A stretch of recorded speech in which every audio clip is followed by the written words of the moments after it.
Hi everyone, Assalamu alaikum. I hope you're all doing well. My name is Peter Mandaville, and I work at the United States Institute of Peace in Washington, D.C. The Institute is a public agency established by the U.S. Congress in 1984 with a mission focused on resolving and preventing violent conflict around the world and on building peace in the aftermath of war. At the Institute, I work on a team dedicated to exploring and understanding how religion and religious actors and religious leaders can contribute to peace. Now, the work that we do sometimes raises eyebrows because I think a lot of observers of foreign affairs and policymakers tend to think about religion more as a source of problems, of headaches, and when it comes to violence and war as really more of a contributing factor rather than a source of solutions. But we know that throughout history, it is actually religion and the moral authority of religious leaders and the values and the principles that derive from so many faith traditions that have contributed in vitally important ways to making peace possible. And this is the aspect that we try to bring out in the work that we do. As Ramadan started this year, I found myself in the Ukrainian capital of Kyiv, where our team has been doing some work that is trying to bridge differences between different religious groups in Ukraine that have contributed to social tensions during the current war. Now, much of this work naturally focuses on the Orthodox Christian community, which is, of course, the dominant religion in Ukraine. But I think many people forget that Ukraine actually has a much more diverse religious landscape than many realize.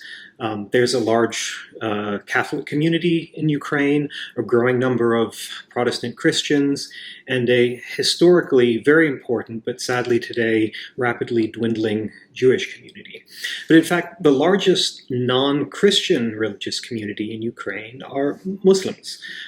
It's not a very large community, just under 1% of Ukraine's overall population, so a little under 500,000 people.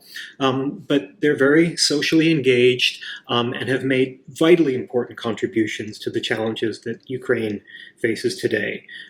There are Ukrainian Muslims serving on the front lines of the war, defending their nation against Russia's invasion, and Ukrainian Muslim organizations and charities have made vitally important contributions to humanitarian efforts that have aided refugees and displaced people and just brought so much relief and assistance to the many who have suffered during the current war.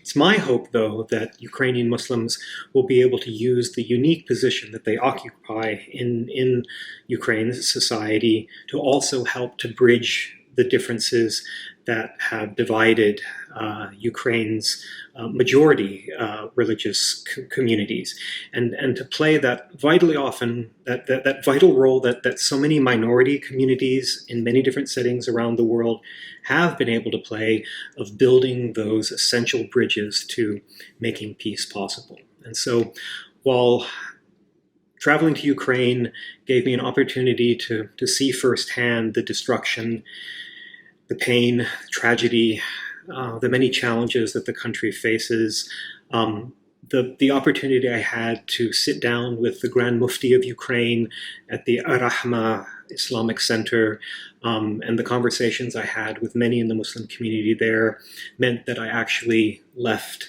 Ukraine on that first day of Ramadan feeling much more hopeful than I thought I would.